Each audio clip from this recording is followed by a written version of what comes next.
some kind of meaningful transformation without leadership coming from you, Brittany, and from you, Eric. What we do understand is that we've come here with a little experience. We've come here with some organization. That's missing. That's missing in Bronson. It's missing for African people throughout the country and most of the world. And we recognize the power of organization. In fact, that is the only thing that the oppressed have at our disposal. The reason we are here right now is because through your family, Eric, you had a relationship with organization. Everybody who faces the same kind of contradiction that you're dealing with needs access to organization, needs to be organized, needs to be in organization so that we can defend ourselves, but more than simply defend ourselves. What kind of world is it that we want to live in where we're in a permanent state of having to defend ourselves, right? In fact, what we have to do is to change this world. And we are opposed to any notion being pushed by any human being on the planet Earth. Preachers or professors, bankers, stockbrokers, whomever it may be, that makes us an assumption or a suggestion that we cannot change this world that we live in as human beings. And more than that, that makes a suggestion that African people ourselves, those of us who are responsible for bringing civilization to the planet Earth, cannot lead the struggle for our emancipation. We can do that, and we have a responsibility to do that. I really appreciate this struggle that we are entering in here. It's a good thing. We have a relatively small group of people. I'm glad to see these comrades who come in from Gainesville, Socialists, North Americans who've come to join in this. And because I think it's really important and a big difference. And this is where perhaps I have some difference in the understanding from the comrade from the ISO. I think the big difference is that we come here with no illusions about the capitalist system itself, about this social system itself. We don't come here assuming that there's any deity, any place that's going to rescue us. We don't think that there's a way that we can have a conversation with the bankers or the people who are in power and based on simply having a discussion, they'll do right by us. Hell no. We don't think in the final analysis, just because we go to a courtroom that, that they will do what is supposed to be done. We recognize that the power is in the people. Yes. That's right. It's the people who have the power. And it's our responsibility to organize that, and guess what? That we can change the world. We don't have to live as somebody else has determined we should live. We can change the world. That's really important. It's important because we come here, though with differences that should be articulated, I believe, with an understanding that we can understand society. That there is a law, there are laws of social development that can be understood. That we don't have to wait for things to happen in order to understand that these kinds of things can happen in the world. That we can understand some laws. We think it's important to know something about the nature of the system. Just think about this. People went to Sanford, Florida and other places around Trayvon Martin. The vast majority of them without any understanding about the nature of the system it is that they are dealing with. We got the system. We know what this system, the nature of this system, and we have a general understanding about how it came into existence. Guess what? If you're an African any place on earth, and if you've lived just a few short years, you've been put in a place where you've had to ask the question of why it is that every place I look on the planet, not just in Bronson, Bronson is not peculiar. Every place I look on the planet Earth, when I see a black person, black people, I see poverty, I see misery, I see violence and imposed ignorance in our communities. Yep. Everywhere. That's right. And if you're like me, you've had to ask the question, why is that the case? And of course, When you look around the world and you see white people around the world, generally speaking, I know there are 17 poor white people in the Appalachians. I'm not, saying that there are no poor white people. I'm not knocking that, or that there are no white people who have to go to work or anything like that. But I'm saying that generally speaking, any place you look around the world, white people are well off. That's right. And we've had to ask the question, why is that the case? I have.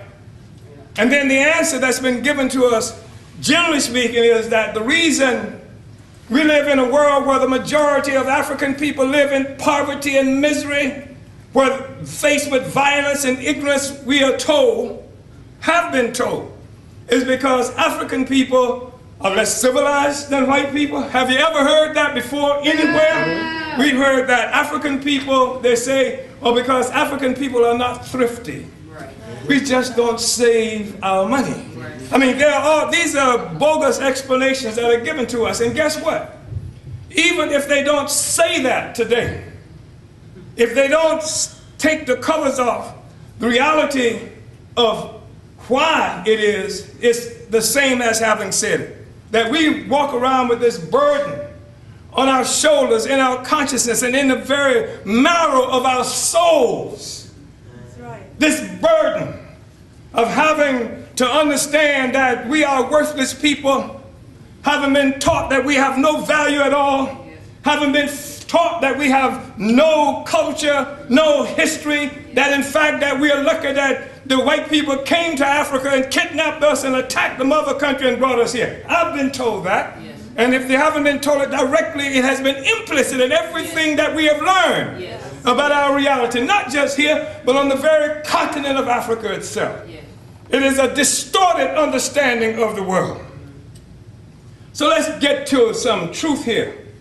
How did this system get born? What is this nastiness that we live in? How do we identify? What is it called? And what will it take to change the world? And those are some fundamental questions. And then if we get to this, if we study just a little history, first of all, it's not even that hard to understand anymore. But the truth of the matter is that Africa had magnificent civilizations, had created magnificent civilizations before Europeans discovered fire. That's true. Don't have to make that up. Not saying it in order to make us feel good, but I want to say it so you can feel good, because we've been so talked down to. We believe Tarzan movies and the single white man who, as a baby, gets washed up on Africa in a shipwreck. And not only does this baby is raised by apes, big monkeys. And not only does the white man take over all the monkeys, takes over everything in Africa, runs the whole thing. And after that, of course, what you come to understand is that Tarzan is not just smarter than the monkeys, that the monkeys are smarter than black people, because the monkeys taught Tarzan everything he knows. Right. It's just a horrible kind of image that you wind up having of yourself. And guess what? You know, one of the reasons that the image stands at any chance, any opportunity to stand at all, is the power of the gun. It's the terror that's being waged in the African community, so you dare not think another thought. That you cannot even stand up and look a white man in the eye, and you better not look at a white woman, because that can mean all kinds of disasters. That's the thing that we grew up with. That's even real in much of these little rural areas that we're talking about here today. And not just in rural areas, right? This is nonsense. This is garbage. This is fabrication, pure fabrication. The reality is that when Africans in most of the world, well, between just the 4 short years of 1347 and 1351, half the white people on earth died. Half the white people on the planet Earth died, at least half, of the plague. They call it the Black Plague, but we didn't have nothing to do with it. It was a serious problem. And then for the next 100 years or so, either that or other plagues that followed laid waste to much of Europe. And the reason I mention this is because it is nonsensical to believe that you can lose half a population in 4 years of Europe and then still have a viable economy. There's no such thing as viable economic life in Europe at that time. When most of us, Africans, so-called Indians, the people in Asia and what have you, met Europeans, it was Europeans who were hungry, it was Europeans who were diseased, it was Europeans who had no wealth, no value, and no freedom at all. In fact, they lived under what was called feudalism. That's right. And under feudalism, although it's not slavery, it's the next closest thing to slavery, where people were locked down to the land. There's no such thing as a man's home as his castle. No, the Lord's home was the castle. The nobility's home was the castle. The vast majority of white people or European owned nothing but their ability to go and work as peasants, as serfs, partially for themselves, but mostly for the nobility, the ones who owned the land and the property. That was who they were when we met them. When Europeans and Africans came together, when Europeans and so-called Indians came together, when Europeans and the people in China and Asia came together, Europeans lived under feudalism, no freedom, no resources, except for the nobility. And what changed that? The thing that changed that, the thing how Europeans rescued themselves from the disaster of the plague, what changed that? What overturned feudalism? Why did feudalism suddenly go away and then this thing that we know as capitalism come into being? Did Jesus bring it? Hell no. What happened, of course, is that Europe set out with a vengeance, a rape and plunder of the world and the slave trade, the trade in black bodies. Marx called that the primitive accumulation of capital, the startup.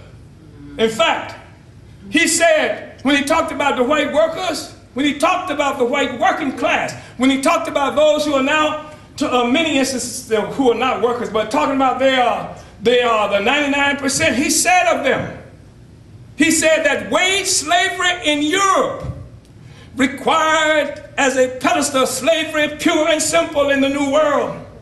He said that the white workers and the entire capitalist edifice rest upon slavery. And then sometimes, well, I won't go there with Marx, but because this was a serious period of time that we are talking about. I'm not talking about any saints. I'm talking about human beings who lived in particular times in history where modes of production were, in particular when Marx was making his comments, in serious states of transformation, capitalism rising, feudalism being cast aside, new ideas about what was the basis of the change and development in human society being thrust upon us. And it was an important time. Marx made some really important, I mentioned Marx, for people who may not know it, this was a white guy out of Germany who played a really important kind of role in trying to understand how society in Europe was changing and the basis for that change and why the changes came about. And again, what we're talking about is how you find all the money, all the resources in Europe, in some white communities somewhere, right, and all the poverty in African communities, etc. There's what people refer to as a dialectic there. And so you saw the reason there is no feudalism anymore is not because somebody wrote good books and people came up with noble ideas about freedom. The reason there is no feudalism anymore is because the brigandage, the slave trade that came about changed the political economy of the world. The political economy of the world was being changed through slavery. This became part of what was characterized as the startup capital, primitive accumulation of capital. That did not come as a consequence of capitalist production, but was a starting point. It was the attack on Asia and various other people's attack on what we now call the Americas. So you see, all of this is what was responsible. You got people now who are engaged in African slavery, who are now richer than the queen, who are richer than the nobility, who, because of what they are doing, are changing the economies throughout Europe. The economy is changing. And the king and the queen and the nobility and the feudalism is in the way of any kind of change and transformation. Revolution becomes necessary because of that. It's because Europe was selling our grandparents that a group of people became richer than those who were already dominating in Europe. And because they became richer, you saw revolutionary movements develop inside Europe. When people started demanding free trade in Europe, Europeans, what were they talking about when they were talking about free trade? Slavery. They were talking about they had as much right to sell black people as the nobility. They were saying that the nobility that had a monopoly on selling black people need to give them some of the action too. And because they couldn't get any action, this is what fueled revolutionary transformation in Europe. And so capitalism was born out of this process. So now we live in a world where a handful of people on earth control all of the vast majority of the resources on earth. And sure, these resources are concentrated in a very few hands, but the reality is that the world that we live in, at least half the people on the planet Earth live off $2.50 a day. And from 70 to 80% of the people on Earth live off less than $10 US a day. How can somebody sitting in Gainesville or in Washington, D.C. or Wall Street talking about they're part of the 99% when 70% of the people on the planet live off less than $10 a day? That's right. And they can do that because they don't recognize that what Marx said is true to this extent. That wage slavery in Europe required as a pedestal slavery pure and simple. That's right. That's the slavery of the vast majority of the people of the world. That's what gave rise to capitalism. People talk about capitalism being progressive. Capitalism brought wonderful things to the people on earth. Capitalism was a blight on the planet Earth. It's a cancer on the planet Earth. It didn't bring anybody anything but misery and poverty. We live in a world where the vast majority of the people have nothing. Yeah. And I'm not talking about there are people fighting now for their right to go to the mall. Kill all the terrorists so I can go to the mall without fear. When the vast majority of people in Africa, people work all day just for a single meal. Yes. Right. Where was the damn 99%? Yes. Before they lost their chances at their 401ks? Yeah. When Rosewood was happening? Yeah. When all the other contradictions are impacting on us before the problem of student loans became a factor? Right. I'm not saying that that's not important. I want to see every struggle that we can see waged against capitalism, but I want us to understand the nature of the beast that we are dealing with and the fact that it rests upon the foundation of the oppression of African and oppressed people around the world. That is what must be understood. So, how can you hold together a system? Comrade was talking about being in England. And remember the song by Roger Miller, England swings like a pendulum do. Bobbies on bicycles, 2 by 2. How's it go? What is it? The rosy red cheeks of the little children. Well, let me tell you something. Because England used to be able to brag about how uncivilized America is. Because in America, in England, they didn't, the so-called bobbies, the pigs, didn't carry guns. They said, we don't carry guns. See how civilized we are, right? Only one, the people in America, everybody's got a gun. Of course, you know why they had guns in America, don't you? Because they had to kill Indians, kill and keep enslaved African people, etc. Because they became an extension of the state apparatus itself that was necessary for maintaining the status quo. That's right. But the bobbies did carry guns. They just didn't carry them in England. They carried them in Nigeria. Yes. They carried them in India. Yeah. They carried them in all the other damn places where England lived off the blood and sweat of oppressed people around the world. That's right. And increasingly what you see is because before Unlike the United States, the colony in England was external. In this country, the colony was inside.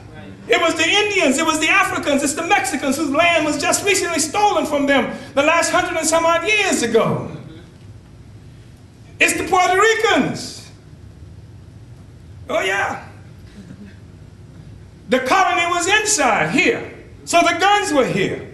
In England, the colonies were external. They could act like they didn't exist anymore. Right. But increasingly what's happening in England is black people and all those other people are coming to England and they're coming chasing their resources because England, England what? Like a pendulum do? Swings like a pendulum do? The reason England could swing is because of what it was stealing from Africa, from India, and from all the other places around the world. And the people have come from India, come from Africa, come from those various places to England, following their own resources, even if they're not conscious of what it is they're doing. Why? Look, there are no tea trees in Manchester. The so-called favorite drink of the British, the tea-sipping Brits. No. Do you know where tea came to England? India. Because England forced a war on China that was producing tea. And India and England said that we want you to trade tea and we'll sell you opium in exchange.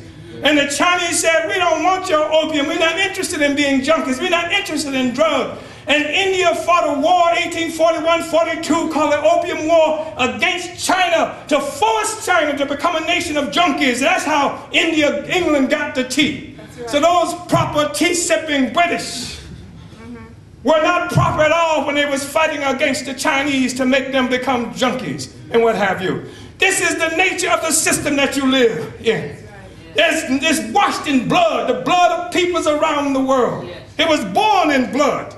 This is the nature of the system that we are talking about. And now look at what's happening around the world. People around the world are rising up, taking back their resources. First of all, it just looked like it might just be little tiny Vietnam. And of course, the Chinese Revolution was something that shook them up. But even before that, I mean, in 1947, India makes its revolution. Paltry as it may have been, but it changed things tremendously. Then you saw revolution sweeping the planet Earth.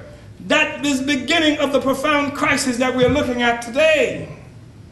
People saw Cuba, the Americans and everybody cheering. You know, Fidel Castro is going to be dead after a while. Yay, yay, yay. But Fidelismo lives in Venezuela and throughout the Americas as other people are rising up and struggling for their freedom. And this is the basis of the crisis. Yes. The stock market doesn't create money. Right.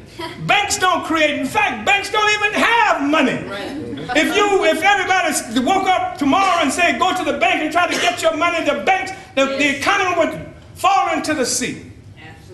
They don't even have the money. The only reason they can pretend it is because you believe the money is there. Right. They just got computers. Yep.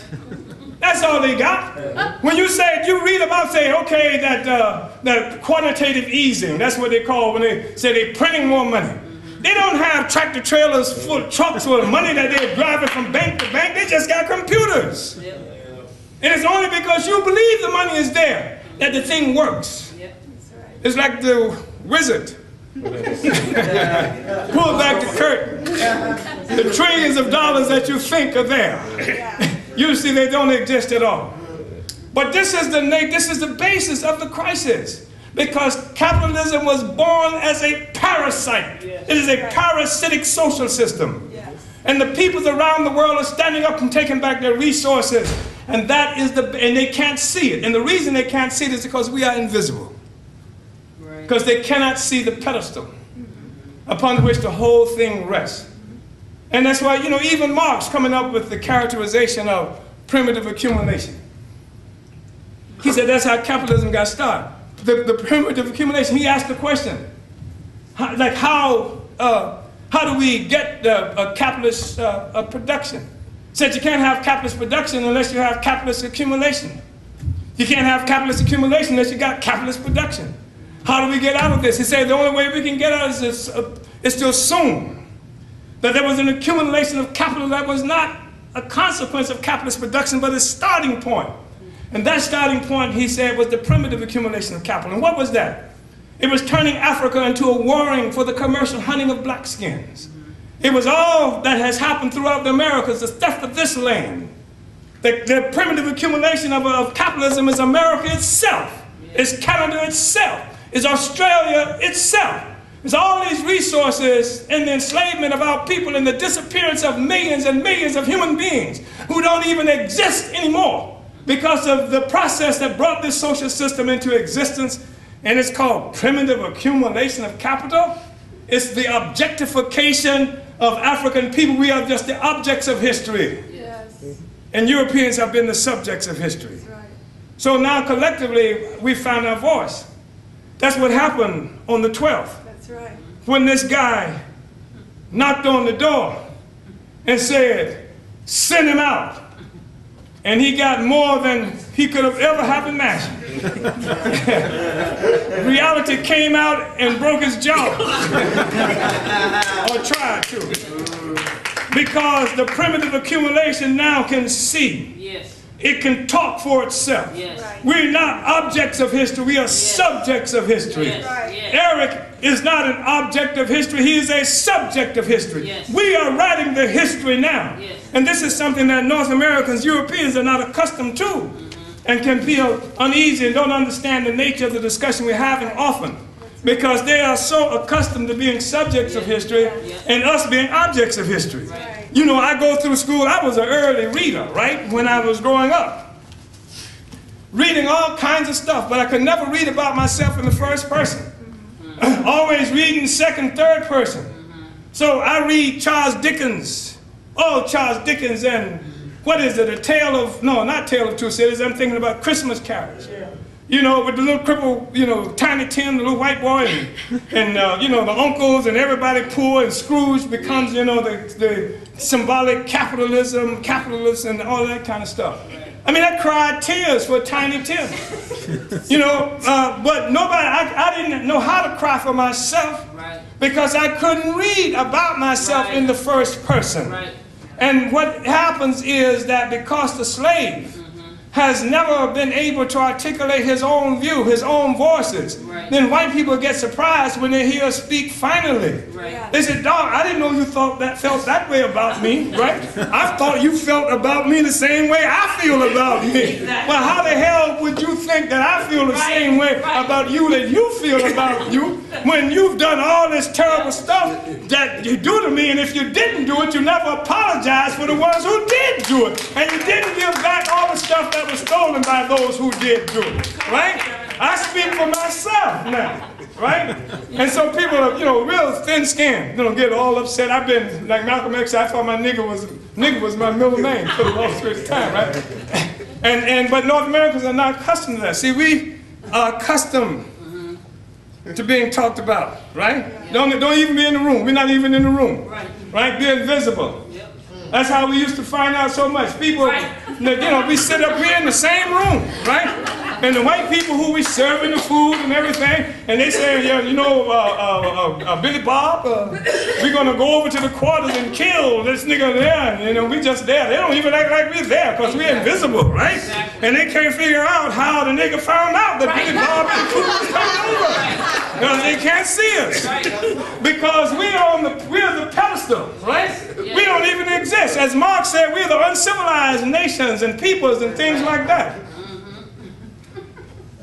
But we found our eyesight. Yes. We found our vision. That's right. And thanks to acts like Eric, we're finding our courage. Yes. Our ability to stand up. So that's what we want to do. We want to change this world. We don't believe it's necessary for human beings to live like this. I don't think there's anybody in this room who believes that. We believe it's possible to create another world where human beings can live as equals, that those people who labor can get the benefit of their labor, right? It doesn't make any sense to live in a world, here you are, all of us, we have to, in order to create anything, to table, to a needle or thread, the people have to collectively participate, socially participate in producing it. So all of us go ahead and produce everything, and then somebody owns it privately like it's theirs. How does that happen? How does that happen? How is it that we go and pick all the fruit and grow all the food, etc. And then when we go to the supermarket, somebody says theirs. Right. They didn't pick a single orange, right? they didn't do any of that. How does it belong to them? Yes. How is it that you live in a world where the people who make the cars can't afford to buy a car? Right. Or the people who make the houses can't afford to buy a house? Yes. Yes. How do you live in that kind of world? The only reason you can live in that kind of world is through state terror, through police, through navies, through armies and stuff like that. They will arm and murder and keep you down in order to keep this system going on. Yes. So initially, what was his name? The guy who came to your house, Eric? Chris Milton. Chris. Chris. When Chris knocked on the door, you know, initially Chris was just functioning just like an extension of the state. Yeah. Putting you back in your place, Eric. Mm-hmm. You know, here you are walking around acting like you're free. Yep. What's wrong with you? You understand? Mm-hmm. You know, you don't hold your head down. Right. You look people in the eye when you speak to them. Yep. You got a firm handshake and what have you. Mm-hmm. And plus you can bench 350 pounds. Yep. So what's wrong with you? Mm-hmm. And so this guy, Chris, acts as an agent of the state to put you in your place. Right. And then when you put him in his place, then they send the uniform agents of the state. Right. And that's what's happened now. Yeah. So we have to change this. And like we said, we saw what happened with Trayvon. We know what happened with Rosewood, etc. We just ain't living that way no more. Right. But we also understand, because of this, that we have to be organized. Yes. And this is what everybody in this room needs to understand. Chris, you need to be in NPW. I'm sorry, Eric. Did I say Chris? Well, you know that we got problem with Chris's anyway. You know, from Christopher Columbus, from Kris Kringle. Y'all know who Kris Kringle is, don't you? Yeah. So thank you. I guess you were our Scrooge. When Kris Kringle came knocking on the door, you said, "Bah humbug," for us. But you have to be organized. You got to come into organization so that you don't have to rely on a friend of your daddy's or your friend of your granddaddy's. Yes. That you are connected to organization through millions of people around the world. Yes. There are Africans around the world, all of whom are saying one Africa, one nation, yes. Who recognize that we are one people, that we've been duped. Yes. That how can you get on a boat in Africa in 1619 when the first group of Africans were kidnapped and brought here to this country? How can you get on that boat in Africa in 1619 as an African and then get off in Jamestown, Virginia as a Negro? That don't make no sense at all. Right. If we were Africans when we got on the ship, yes. We were Africans when we got off the ship. Yes. Doesn't that make sense to you? Yes. What happened in between then and here that changed us into Negroes? Right? What happened, of course, is a Negro is something that was created by the white man, yes. By white power. Yes. Africans are who we are. Africans are who we were. Yes. But as long as they can convince us that we are Negroes, Jamaicans, and Puerto Ricans, and Cubans, and all these other kinds of things, they can always treat us as minorities. Right. And as long as you think you're a minority, you won't do what Eric did. Exactly. You think you're a minority, you're too scared to fight. Right. But if you understand that you're an African, then you will understand that you're part of a nation that is more than 1 billion strong. There's 1.5 billion Africans in this world. Yes. And guess what? Africa is the richest continent, the richest landmass on earth. Yes. Every 12 million square miles of Africa filled with wealth. Yes. Although Africans in Africa and around the world are impoverished because somebody has stolen it. Yes. Stole us from Africa and stole Africa from us. Yes. We have to make a revolutionary movement that would take back all this wealth that belongs to us so that we don't have to live in this misery and poverty, and take back our identity. Yes. Somebody's taking our identity. Yes. They're doing us a favor today. They used to call us niggers, coon, porch monkeys, all kinds of things like that. And now they're doing us a favor by calling us African Americans. How in the hell can you be an African and American at the same time? Right. That's like being a slave and a slave master at the same time. You either one or you the other. Exactly. And what we're saying is that we were Africans when we got on that boat, and we were Africans when we got off that boat, and we are Africans today. And we say that one Africa, one nation, Africans around the world will be free. And we have to build organization here. That's where I'm going to leave it at. We have to build organization, and you need to, what's your name, brother? Yeah, you fine looking brother with all that hair on your head back there. What's your name? Say it again. Tommy? Tommy, you need to be an organization. We need to join this organization, and then we need to learn habits of being on time, coming together to meet, to make our plans, because even if you're not here planning, somebody else is planning for you someplace else. Exactly. Somebody's planning your future every day. Yes. You have to get involved in deciding what your future is going to look like yourself. Yes. You have to be organized. Yes. We need to build a committee here. Listen, I believe that in relatively short order, unless these people in Bronson are crazy, they're going to come and say, I surrender.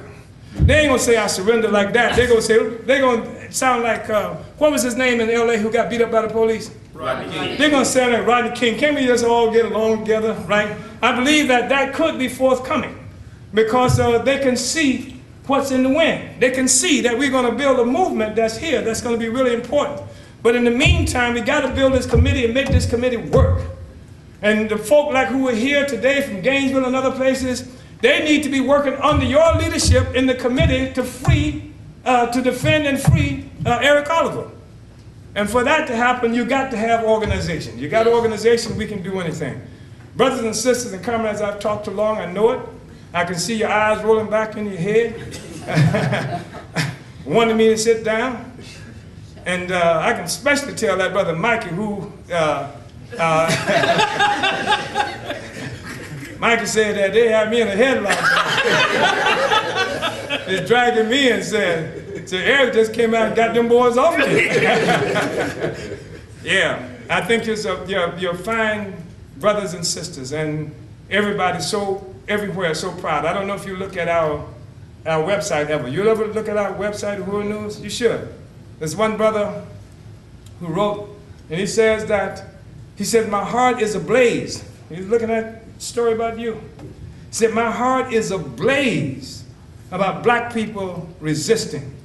You know, he said, I never had any use for the NAACP and the civil rights movement, but to see the kind of resistance here, he said, I'm a senior citizen, retired military, but the kind of stance that we're taking here is something that is inspiring Africans everywhere around the world. You have to maintain that stance, and you're going to have to keep standing up. You're going to have to live righteous lives in order to be examples for other people who are going to be looking at you. Not only your little brothers, but other people everywhere will be looking at you. And your stance is going to be important. You cannot surrender. You cannot surrender. And the fact that you've shown fearlessness, you have to maintain that same stance of fearlessness. Because depending on how this thing comes, there's no telling what they might throw at you. But hell, you've already shown that you're ready for the task. So I want to thank everybody here, and let's build this movement, let's build this committee, and even beyond this, because even when they say, well, we don't want to mess with Eric Oliver anymore, let's build an organization here so they can't mess with nobody here anymore. Right. So you understand if they touch you, if they touch you here in Bronson, they're touching Africa in Paris, France. We say touch one, touch all. No matter where we are on the planet, touch one, touch all. Touch one, touch all. Uhuru. Uhuru.